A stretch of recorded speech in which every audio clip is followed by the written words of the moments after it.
আজকের খুতবায় আমি সূরাতুন নাহলের একটিমাত্র আয়াত নিয়ে কথা বলবো। সূরাতুন নাহল কোরআনের ১৬তম সূরা আর এটি ৭২ নম্বর আয়াত। আমি শুরুতেই এর অনুবাদ করছি। আল্লাহু জাআলা লাকুম মিন আনফুসিকুম আজওয়াজা, আর আল্লাহ তোমাদের জন্য তোমাদের থেকে জোড়া সৃষ্টি করেছেন। ওয়া জাআলা লাকুম মিন আজওয়াজিকুম বানিন, এবং তোমাদের যুগল হতে তোমাদের জন্য সন্তান সৃষ্টি করেছেন। ওয়া হাফাদা, এবং যারা তোমাদের সেবায় নিয়োজিত। এর অর্থ নাতি নাতনিও হয়, একটু পরে নিয়ে কথা বলছি। তাহলে এর দ্বারা সন্তান সন্ততি এবং নাতি নাতনিও বোঝায়। ওয়া রাযাকাকুম মিনাত তাইয়্যিবাত, সকল উত্তম ও পবিত্র উৎস থেকে তিনি তোমাদেরকে রিজিক দিয়েছেন। আফাবিল বাতিলি মিনুন, এত সব কিছুর পরেও কি তারা ভিত্তিহীন বাতিল জিনিসের উপর বিশ্বাস করবে? অবিনিয়ামাতিল্লাহি হুম ইয়াকফুরুন, আর আল্লাহর অনুগ্রহকে তারা অস্বীকার করবে। এই আয়াতটি মূলত আল্লাহ আযজা ওয়া জাল্লার পক্ষ থেকে একটা গভীর অর্থপূর্ণ বার্তা। আমি আশা করছি যে কয়েক মিনিট আপনাদের সাথে ব্যয় করব। এই সময়ে অন্তত আমরা আয়াতটির কিছু অংশ নিয়ে আলোচনা করতে পারবো, নিশ্চিতভাবেই সব কিছু না।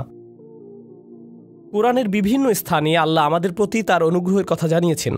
তিনি আমাদের চারপাশে যে সুন্দর সুন্দর জিনিসগুলো সৃষ্টি করেছেন, যা আমাদের সেবা দিয়ে যাচ্ছে বা কল্যাণে আসছে, আর আমাদের উচিত এগুলো নিয়ে ভাবা এবং এগুলোর জন্য আল্লাহর নিকট কৃতজ্ঞ হওয়া।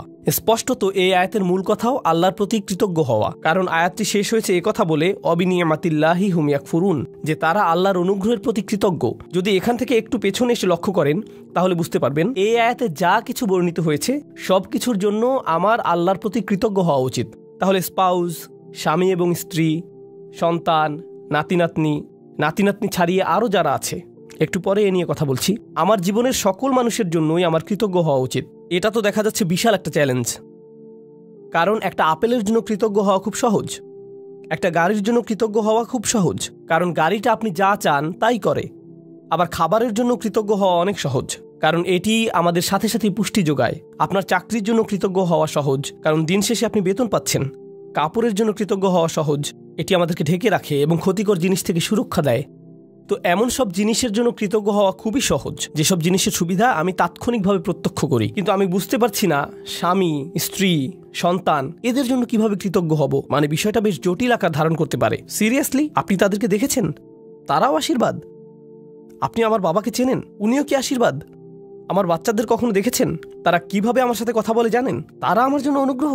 এদের জন্য আমার কৃতজ্ঞ হওয়া উচিত। আমার জন্য আয়াতের অর্থ বলে দেওয়াটা খুব সহজ। এই যে আল্লাহ চান আমরা যেন কৃতজ্ঞ হই আমাদের স্বামী বা স্ত্রীর জন্য, সন্তানদের জন্য, নাতি নাতনিদের জন্য। প্রসঙ্গত এখানে আরো জটিল এবং মজার একটা ব্যাপার আছে। হাফাদাহ নাতি নাতনি অর্থে ব্যবহৃত হয়। প্রকৃতপক্ষে এটি হাফিদের প্রচলিত বহুবচন।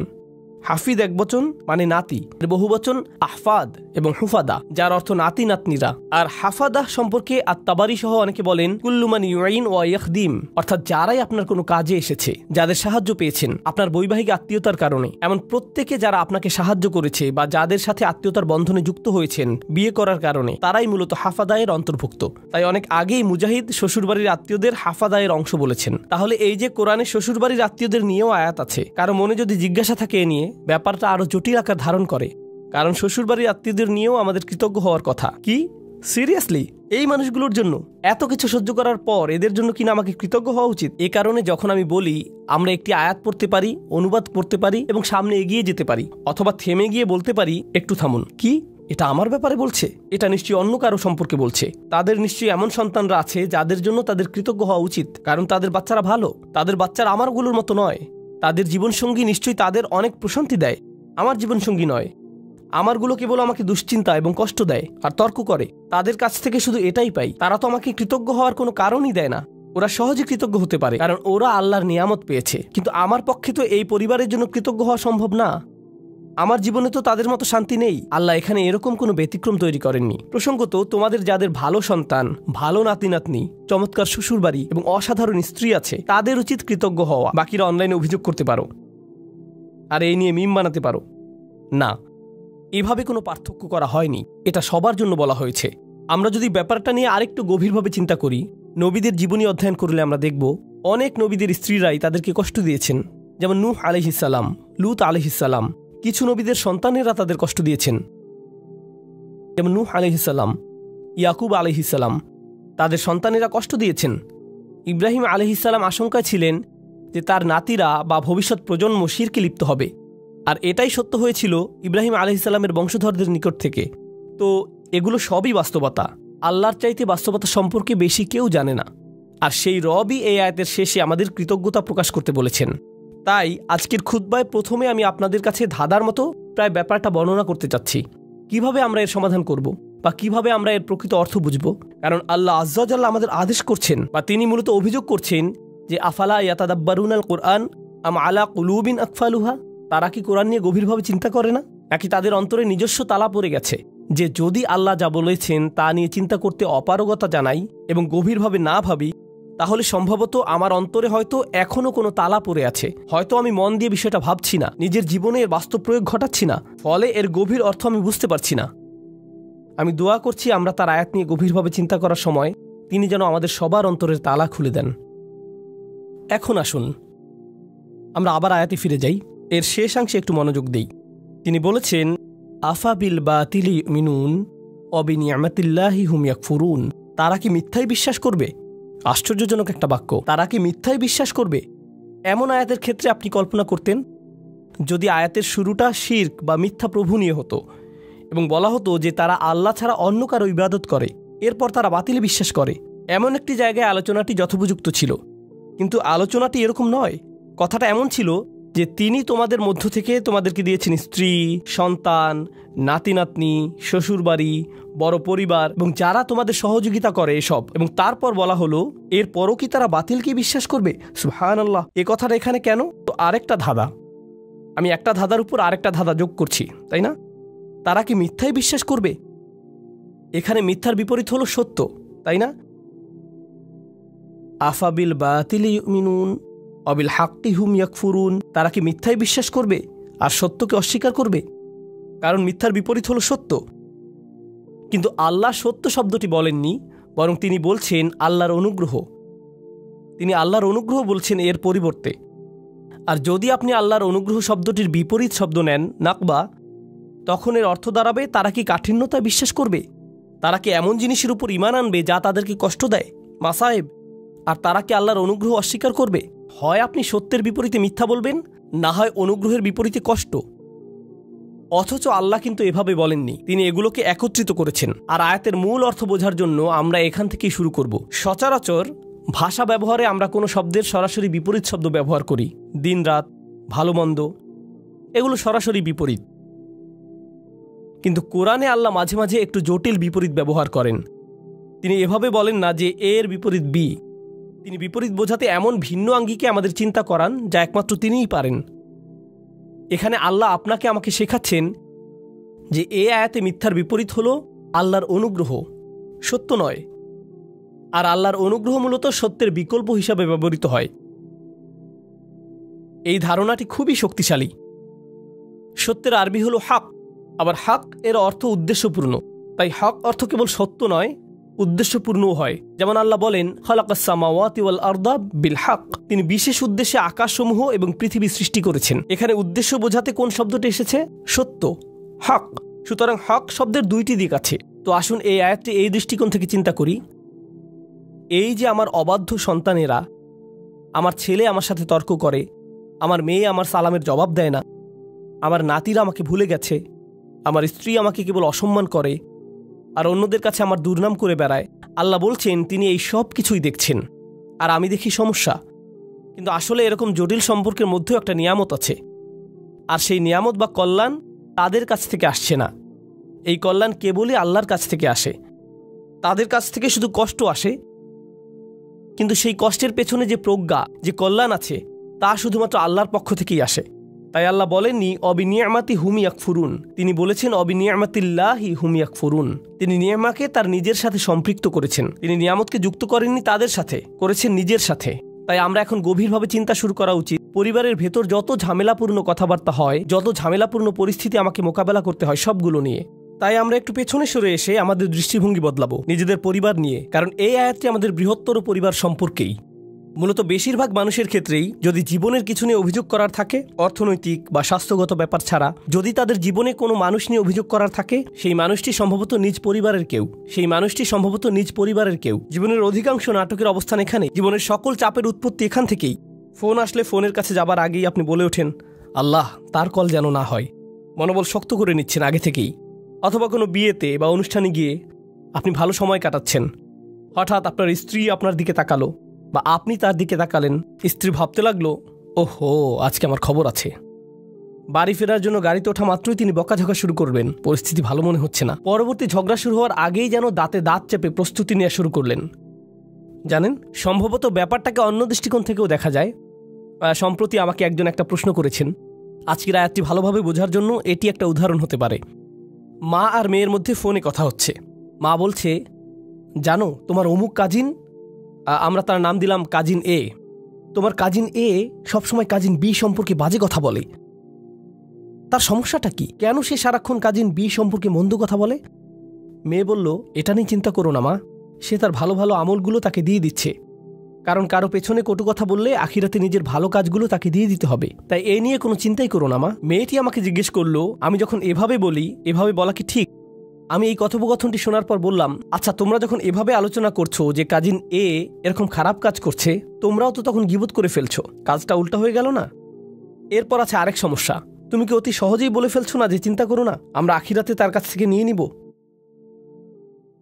কেউ যদি তোমার সারা জীবনের সঞ্চয় কেড়ে নিতে চায়, এখনই তোমার বাড়িতে এসে তোমার গাড়ির চাবি, ক্রেডিট কার্ডস, ব্যাংক পাসওয়ার্ড নিয়ে নেয় আর বলে বের হয়ে যাও, তখন তো বলবে না যে চিন্তা করো না, আমরা আখিরাতে নিয়ে নিব।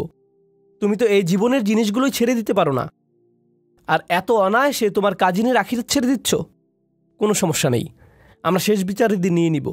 হয়তো আমরা একটু পেছনে সরে এসে বলতে পারতাম, না, নিশ্চয়ই এই বিরোধের কোনো কারণ আছে, আমাদের এই চ্যালেঞ্জটাকে নিয়ে একটু নিয়ামতে পরিবর্তন করে ফেলতে হবে। কারণ আল্লাহ এই সম্পর্কগুলোকে বলেছেন নিয়ামত। আমার ছেলে, আমার কাজিন, আমার পরিবার, আমার শ্বশুরবাড়ি, এগুলো কেবল আছে মানেই নিয়ামত নয়, কেবল তাদের থাকাটাই নিয়ামত নয়। স্পষ্ট রূপেই এখানে শুধু তাদের বর্তমান থাকার কথাই বলা হচ্ছে না, তাদের সম্পর্কটা আমার সাথে কতগুলো অভিজ্ঞতার সমষ্টি, কতগুলো কথোপকথন এবং আদান প্রদানের সমষ্টি। কিভাবে আমি একে একটি নিয়ামতে পরিণত করব? মা, কখনো জানতে চেয়েছো আমার কাজিনের এত রাগ কেন?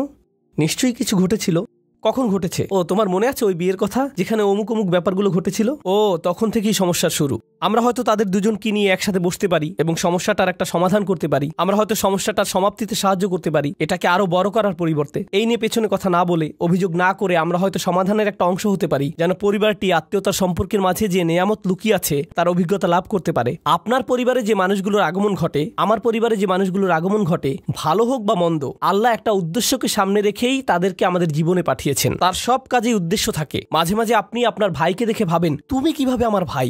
কখনো কখনো কিছু মানুষ তাদের বাবা মাকে দেখে ভাবে, সিরিয়াসলি তোমরা আমার বাবা মা? তোমাদের সাথে আমার তো কোনো মিলই নেই, কিভাবে তোমরা আমার মা বাবা? আপনি অবাক হয়ে ভাবেন, আমরা যদি একই পরিবারে না হতাম, আমার মনে হয় না তোমাদের সাথে আমি কিছু করতাম বা করার ইচ্ছা করতাম। কিন্তু আল্লাহ মানুষকে বিশেষ উদ্দেশ্যে একত্রিত করেন। তিনি ভালো করেই জানেন কাকে কার পরিবারে রাখতে হবে এবং কাকে কার সাথে জেনেটিক্যালি সংযুক্ত করতে হবে। এমনকি তিনি আপনার শ্বশুরবাড়ির ব্যাপারেও প্ল্যান করে রেখেছেন। ইন্না লিল্লাহি ওয়া ইন্না ইলাইহি রাজিউন। এর জন্যও তিনিই পরিকল্পনা করে থাকেন। এখন সব কিছুকে একটা বড় পরীক্ষা মনে হতে পারে, কিন্তু আমি যদি নির্দিষ্ট একটি দৃষ্টিকোণ থেকে আয়াতটি নিয়ে চিন্তা করি, আমাকে এখানে আশীর্বাদ খুঁজে পেতে হবে। আমি এখানে আশীর্বাদ খুঁজে পাবো না যদি আমি সবকিছুকে উদ্দেশ্যপূর্ণ দৃষ্টিতে না দেখি। সম্ভবত এই ঝগড়ার পেছনের উদ্দেশ্য আমাকে খুঁজে বের করতে হবে এবং সঠিক কাজটি করতে হবে, সঠিক কথাগুলো বলতে হবে, যেন এই বিরোধের নিষ্পত্তি হয়। আল্লাহ এমন মানুষদের নিয়ে কথা বলেছেন যারা সত্যিই তাকে বিশ্বাস করে। তিনি তাদের সম্পর্কেও বলেন যারা বিপরীতে ফাসাদ তৈরি করে। তিনি বলেন, ওয়ায়াকতাউনা মা আমারাল্লাহু বিহি আন ইউসাল ওয়া ইফসিদুনা ফিল আরদ। তারা ছিন্ন করে ফেলে আল্লাহ যা অবিচ্ছিন্ন রাখার নির্দেশ দিয়েছেন।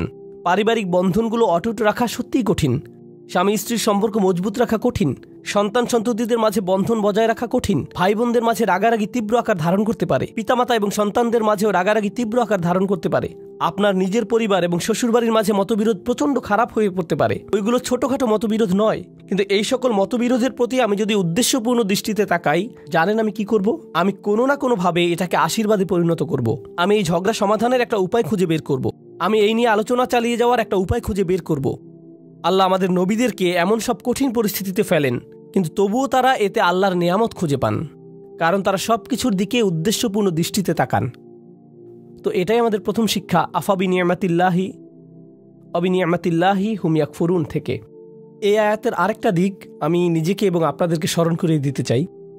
সেটা হচ্ছে আল্লাহ বলছেন, আল্লাহু জাআলা লাকুম মিন আনফুসিকুম আজওয়াজা। খুবই ভারী কিছু কথা। আল্লাহ কেবল বলেননি যে তিনি তোমাদের জন্য স্ত্রী দিয়েছেন। এটা অনেক সহজ হতো। আল্লাহু জাআলা লাকুম আজওয়াজা, আল্লাহ তোমাদের স্ত্রী দিয়েছেন। যথেষ্ট ছিল। কিন্তু না, আল্লাহু জাআলা লাকুম মিন আনফুসিকুম আজওয়াজান, আল্লাহ তোমাদের মধ্য থেকেই তোমাদের জন্য দিয়েছেন স্ত্রী, তোমাদের মধ্য থেকেই। এটা নিয়ে গভীরভাবে ভাবতে গিয়ে মুফাসসিরগণ চমৎকার কিছু কথা বলেছেন। এই আয়াতে তোমরা কারা? আপনি, আমি, আমরা মানুষ। আরবিতে মানুষকে ইনসান বলা হয়, যা উনস এবং ইস্তিনাসের সাথে সম্পর্কিত। মানে এটি মমতা, আন্তরিকতা, ভালোবাসা আর সৌজন্যতার সাথে সম্পৃক্ত। এই অনুভূতিগুলো একজন মানুষের অন্তরে প্রদান করা হয়েছে। অন্যের অনুভূতির প্রতি শ্রদ্ধাশীল হওয়া, যেমন আল্লাহ তাআলা বলছেন কারো অনুমতি ছাড়া তার ঘরে প্রবেশ না করতে। আপনার বন্ধুর বাসায় গিয়ে সোজাসুজি ভিতরে চলে যেতে পারবেন না, তাই না? হাত্তা তাস্তানিসু, যতক্ষণ না অনুভব করেন যে আপনাকে আশা করা হচ্ছে। তো রাত ৩টার সময় বন্ধুর বাসায় এটা ভেবে যাওয়া উচিত নয় যে আমি এখন গেলেও সে কিছু মনে করবে না, আমি জাস্ট হেঁটে ঢুকে যাব। না, এভাবে সোজা ঢুকে যেতে পারবেন না। আর অস্বস্তিকর সময় যাওয়া উচিত না। আপনার অন্তত এই বুঝটা থাকা দরকার যে কখন যাওয়াটা উত্তম হবে। ইনসান অর্থাৎ মানুষ শব্দটি সরাসরি যত্ন, সৌজন্যতা এগুলোর সাথে সম্পৃক্ত। উনস এবং ইস্তিনাস, আল্লাহ বলেছেন তিনি আমাকে যে উপাদান থেকে সৃষ্টি করেছেন সেই একই উপাদান থেকে আমার স্ত্রীকেও সৃষ্টি করেছেন। তাই আমার যদি আবেগ অনুভূতি থেকে থাকে, ভাবনা থেকে থাকে, মতামত থেকে থাকে, তারও সেগুলো আছে। একজন স্ত্রীরও এভাবে ভাবা উচিত যে আমার যেমন আবেগ আছে, কিছু একটা যদি আমাকে বিরক্ত করে, কিছু জিনিস আমি ভালোবাসি, কিছু একটার প্রতি আমি আগ্রহী, তারও কিছু ব্যাপারে আগ্রহ আছে। আর এগুলো একই রকম হতে পারে না, কারণ আমরা একই রকম নই। ওমা খালাকাজ যাকারা ওয়াল উনসা ইন্না সা'য়াকুম লাশাত্তা, তিনি নারী পুরুষের মাঝে পার্থক্য সৃষ্টি করেছেন। একই সময়ে আমরা একে অপর থেকে ভিন্ন। আল্লাহ বলছেন যখন মিন আনফুসিকুম আজওয়াজান, এই শব্দগুলোর মাঝে সত্যিই খুব সুন্দর একটা ইশারা রয়েছে, চমৎকার একটা ইঙ্গিত রয়েছে এই শব্দগুলোর মাঝে। যেহেতু সে আমার থেকে এসেছে, আমাকে সেই অনুভূতিটি বোঝার চেষ্টা করতে হবে। যদি সে কষ্টদায়ক কিছু বলে, কোথা থেকে এর উৎপত্তি হলো, কোন অনুভূতি থেকে এই আচরণের উৎপত্তি হলো, কোন কারণে সে এটা বলল, সে খারাপ এজন্য এটা বলেনি, সে রকচটা এজন্য এটা বলেনি, এগুলো সহজ উত্তর, তাই না? সে অহংকারী তাই সে সব বলছে। সম্ভবত এর পেছনে যাকে আপনি অহংকারী বলছেন হয়তো তীব্র মনোবেদনা রয়েছে। আপনি আপনার মতো করে মনোকষ্টের সাথে ডিল করেন, আর সে তার মতো করে ভিন্ন একটি উপায়ে মনোকষ্টের মোকাবেলা করে। তার মনোবেদনাটা হয়তো কষ্টদায়ক শব্দের মাধ্যমে প্রকাশিত হয়, বা শব্দগুলো আপনার কাছে বেদনাদায়ক মনে হয়। যদি আমরা এই ইস্তিনাসের চর্চা করি, তাহলে আমাদের পারিবারিক সম্পর্কগুলোতে আপনি আপনার ছেলের আচরণকে অসম্মানজনক আচরণ হিসেবে দেখবেন না। আপনি দেখবেন এই অসম্মানজনক আচরণের পেছনে নিশ্চয়ই কোনো কারণ আছে যার সমাধান হওয়া জরুরি। একটা দেয়াল তৈরি হয়েছে যা আপনাকে ভাঙতে হবে আপনার ভালোবাসা এবং সহানুভূতির মাধ্যমে, আর আপনাকে এটা করতে হবে উদ্দেশ্যপূর্ণ উপায়ে। বৃহৎ উদ্দেশ্যটা মাথায় রাখতে হবে। আল্লাহ এই মানুষগুলোকে, যাদের তিনি একটি পারিবারিক সম্পর্কে একত্রিত করেছেন, তিনি চান তারা যেন সংঘবদ্ধ থাকে। আল্লাহ চান তারা যেন তাদের প্রতিবন্ধকতাগুলোকে অতিক্রম করে। আল্লাহু জাআলা লাকুম মিন আনফুসিকুম আজওয়াজান ওয়া জাআলা লাকুম মিন আজওয়াজিকুম বানিনা ওয়া হাফাদা। এই আয়াতগুলোর আরো চমৎকার একটা দিক হলো আল্লাহ তোমাদের দিয়েছেন সন্তান সন্ততি, আল্লাহ তোমাদের দিয়েছেন শ্বশুরবাড়ির আত্মীয় স্বজন, নাতি নাতনি, অন্য মানুষেরা যারা তোমাকে সাহায্য করবে, তোমার উপকারে আসবে। আল্লাহ আযজা ওয়া জাল্লা বলছেন সব শুরু হয়েছে আজওয়াজ থেকে, অর্থাৎ আপনি বিয়ে করেন, আর যখন বিয়ে করেন তখন অন্য একটি পরিবারের সাথে সম্বন্ধ যুক্ত হন। যেহেতু আরেকটি পরিবারের সাথে আপনি এখন সম্পর্কের বন্ধনে আবদ্ধ, একদিন হয়তো চাকরি হারিয়ে ফেললেন বা অন্য কোনো বিপদে পড়লেন, সে সময় হয়তো আপনার স্ত্রীর খালাতো ভাইয়ের এক বন্ধু আপনার বিশাল এক উপকার করলো। জানেন, এই যে সম্পর্কগুলো তৈরি হয়েছে, যেগুলোর মাধ্যমে আল্লাহ আপনাকে সাহায্য করেন, রিজিক প্রদান করেন, এমন সব উপায়ে যা ছিল অকল্পনীয় শুধু ওই আত্মীয়তার কারণে, কারণ ওই আত্মীয়তার মাধ্যমে কানেকশন তৈরি হয়েছিল। তো আল্লাহ আমাদের বলছেন এই সম্পর্কগুলোর দিকেও তাকাও। মানুষের সাথে যে সম্পর্কগুলো তোমাদের আছে আর তোমাদের জীবনে ওই সম্পর্কগুলোর প্রভাব, এগুলো সবই আল্লাহর প্ল্যান। তিনি এগুলো প্রদান করেছেন। যে মানুষগুলো আমার জীবনে এসেছে তিনিই সেগুলো প্রদান করেছেন। এর মানে এটা নয় যে সবাই সবসময় কাজে আসবে, এর মানে এটা নয় যে সবাই খুবই ভালো, কিন্তু এর মানে এটা যে আমাদেরকে সবকিছুর দিকে উদ্দেশ্যপূর্ণ দৃষ্টিতে তাকাতে হবে। এই উদ্দেশ্যটা সবার আগে মাথায় রাখতে হবে। এখন খুতবার শেষ অংশে আমি এই ধাঁধাটার কথা বলবো যা পুরোপুরি এখনো সমাধান করিনি। আফা বিল বাতিলি ইউমিনুন, তারা কি মিথ্যাতে বিশ্বাস করতে থাকবে? এখানে এমনকি মিথ্যার কথা বলা হচ্ছে কেন? এই আয়াতটি হওয়ার কথা কৃতজ্ঞতা এবং অকৃতজ্ঞতা নিয়ে, কিন্তু আল্লাহ একে ঈমান এবং অবিশ্বাসের বিষয় বানিয়ে ফেললেন। ব্যাপারটা কৌতূহল জাগ্রত করে। তাহলে আমরা এখান থেকে কি শিখব? মূলত এখান থেকে আমরা শিখব আমার ঈমান, আমার বিশ্বাস সরাসরি এই ব্যাপারটার সাথে সম্পৃক্ত যে আমি কতটুকু কৃতজ্ঞ। আমি যত বেশি কৃতজ্ঞ আমার ঈমান ততই মজবুত। আমি যত কম কৃতজ্ঞ আমার ঈমান ততই দুর্বল। আমি যদি অসত্য ব্যাপারগুলোর প্রতি বেশি গুরুত্ব প্রদান করি, এখানে বাতিল মানে আমি আমার পরিবারের দিকে তাকালে সমস্যা ছাড়া কিছুই দেখি না।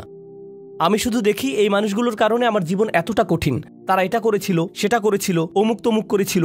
আপনার মাথায় সবসময় তাদের বিরুদ্ধে অভিযোগের তালিকা ঘুরতে থাকে, যেন আপনার মাথায় এর বসবাস। সর্বদা কল্পনায় বারবার ঝগড়ার সময়টাতে ফিরে যান। আমার এখনো মনে আছে তুমি কি কি করেছিলে, আমার এখনো মনে আছে তুমি কি বলেছিলে। তাদেরকে আপনি ওই ঘটনাগুলোর আলোকেই বিচার করেন। এখন আপনি তাদের দেখেন আপনার সমস্ত কষ্টের মূল হিসেবে। তারা এখন এতটুকুতেই সীমাবদ্ধ হয়ে গেল। এটাই হলো বাতিল। যদিও তারা আপনাকে কষ্ট দিয়েছে, এর পেছনে রয়েছে আল্লাহর নেয়ামত। আপনাকে অবশ্যই সেই নেয়ামত আবিষ্কার করতে হবে। যদি তাদেরকে আপনার জীবনের অভিসম্পাদে সীমিত করে ফেলেন, যদি তাদেরকে জঘন্য মানুষে বা কষ্ট দেয়া মানুষে সীমিত করে ফেলেন, তারা মানুষ, তারা শয়তান নয়। কেউই ফেরেশতা নয় এবং কেউই শয়তান নয়। আল্লাহ ফেরেশতা এবং শয়তান সৃষ্টি করেছেন, তারা ভিন্ন ধরনের প্রজাতি। আমরা মানুষ। এর মানে কি জানেন? আমরা কখনো ফেরেশতার মতো ভালো কাজ করি, আবার আমরা কখনো শয়তানের মতো মন্দ কাজ করি। আমরা মানুষ। তাই কারো ভালো কিছু দেখে আপনি কখনো বলতে পারেন না এই মানুষটা শুধু ভালো কাজ করে। একইভাবে কারো মন্দ কিছু দেখে আপনি বলতে পারেন না এই মানুষটা শুধু মন্দ কাজ করে। এখন আমরা মানুষকে সীমিত করে ফেলি, বিশেষ করে আমাদের পরিবারে। শুধু তাদের ভুল ত্রুটিতে সংকুচিত করে ফেলি আর শুধু ওই ভুলগুলো দিয়ে তাদের বিচার করি। তখন আমরা একটি মিথ্যা বাতিল ভাবমূর্তি তৈরি করি তাদের সম্পর্কে। এর মাধ্যমে আমরা আসলে আল্লাহর একটা নিয়ামতকে অস্বীকার করছি। আপনি তাদের মাঝে ভালোটা লক্ষ্য করছেন না। কৃত ভুলগুলো কাটিয়ে উঠে ভালো হওয়ার সম্ভাবনাটা আপনি লক্ষ্য করছেন না। মানুষের পরিবর্তন সম্ভব, মানুষের উন্নতি সম্ভব, তাদের বিকাশ সম্ভব, কিন্তু আপনি বাতিলে বিশ্বাস করা শুরু করলেন। আর আল্লাহ এই ধরনের বাতিলের বিশ্বাসটাকে এই আয়াতে তুলে ধরেছেন। সুবহানাল্লাহ, কি অবিশ্বাস্য ছোট্ট একটি আয়াত, কিন্তু এটি পাল্টে দিয়েছে যেভাবে আমি নিজেকে দেখি এবং এটি পাল্টে দিয়েছে যেভাবে আমি অন্যদেরকে দেখি। আমি এখন আর এই ধরনের কথাবার্তা সহ্য করতে পারি না। ও তোমার অমুক আঙ্কেল, ওনার কখনো পরিবর্তন হবে না। তোমার চাচাতো বোন, সে সবসময় এমনই থাকবে। এই মানুষগুলো আমি জানি, তুমি জানো না। আমার বাবা, ওনার ব্যাপারে আশা করে কোনো লাভ নেই, একেবারে আশাহীন। কাউকে এভাবে আশাহীন বলার আমরা কে? কারো ভবিষ্যৎ নির্ধারণ করার আমরা কে? আফাবিল বাতিলি মিনুন অবিনিয়ামাতিল্লাহি হুম ইয়াকফুরুন। আল্লাহ আজ্জা জাল্লাহ আমাদেরকে সত্যিকারের মমতা দান করুন এবং কৃতজ্ঞতা দান করুন যে পরিবার তিনি আমাদের দান করেছেন তার জন্য। আল্লাহ আজ্জা জাল্লাহ আপনাকে দান করুন প্রজ্ঞা, শক্তিমত্তা এবং হেদায়েত, যেন পরিবারের ভেতরের চ্যালেঞ্জগুলো কাটিয়ে উঠতে পারেন, যেন ব্যাপারগুলো নিয়ে অর্থপূর্ণ গভীর আলোচনা করতে পারেন উদ্দেশ্যপূর্ণ উপায়ে আপনার পরিবারের সাথে। সবসময় যেন মনে রাখতে পারেন এই সকল চ্যালেঞ্জের পেছনে উদ্দেশ্য আছে। হয়তো বাহ্যিক দৃষ্টিতে কঠিন মনে হতে পারে, কিন্তু এর পিছনে আছে আল্লাহর নেয়ামত। আল্লাহ আজ্জা জাল্লাহ আমাদেরকে ওই নেয়ামতটা দেখার সুযোগ দান করুন এবং যেন কখনো এটা অস্বীকার না করি। আল্লাহ আমাদেরকে তাদের অন্তর্ভুক্ত না করুন যারা মিথ্যা দোষারোপ করে তাদের প্রিয়জনদের যে ভুলগুলো তারা করেছিল তার জন্য, আর আমরা তাদের উপর তা আরোপ করি আর তাদেরকে সেটা নিয়ে চিরকাল বেঁচে থাকতে হয় আমাদের ভুল অভিযোগ আরোপ নিয়ে। এই ভুলটাই ইয়াকুব আলাইহিসসালামের সন্তানরা করেছিল। তারা তাদের বাবার উপর ভুল একটি অভিযোগ আরোপ করেছিল, ইন্না আবানা লাফি দলালিম মুবিন। আমাদের বাবা বিভ্রান্তিতে হারিয়ে গেছেন কারণ উনি ইউসুফকে বেশি ভালোবাসেন। উনি অন্যায্য, আমাদের বাবা অন্যায্য এবং বিভ্রান্ত। এটাই আসল কথা। উনি অন্য যা কিছুই বলেন, উনি এসব বলেছেন কারণ উনি ইউসুফকে বেশি ভালোবাসেন। আমি ওনার উপদেশ শুনি না, কারণ আমি জানি উনি পক্ষপাত দুষ্ট। আমি জানি। এখন যেহেতু তারা ওনাকে পক্ষপাতী হিসেবে কল্পনা করে নিয়েছে, ওনার ব্যাপারে একটি বাতিল ধারণা এঁকে নিয়েছে, একই কাজ আমরাও আমাদের পরিবারের সদস্যদের সাথে করতে পারি। আমরা তাদের শরীরে একটি বাতিল স্টিকার লাগিয়ে দিতে পারি। এখন তারা যাই বলুক এগুলোর কোনো অর্থ নেই, কারণ আমরা ইতিমধ্যে মেনে নিয়েছি তাদের সব কথা সেই একই ভুল জায়গা থেকে এসেছে। তাই আমি দোয়া করি পরস্পরের প্রতি এমন করা থেকে আল্লাহ আমাদের রক্ষা করুন এবং আমাদের পরিবারগুলোকে একত্রিত করে তুলুন। আল্লাহ আমাদেরকে সাহায্য করুন যেন কাটিয়ে উঠতে পারি এবং সুস্থ হতে পারি ওই ব্যথাগুলো থেকে যা আমরা তাদের কাছ থেকে পেয়েছি, এবং তিনি আমাদেরকে যে নিয়ামত দান করেছেন তার জন্য যেন সত্যিকার অর্থে কৃতজ্ঞ হতে পারি। বারাকাল্লাহু লি ওয়া লাকুম ফিল কুরআনিল হাকিম ওয়া নাফা'নি ওয়া ইয়্যাকুম বিল আয়াতি ওয়া যিকরিল হাকিম।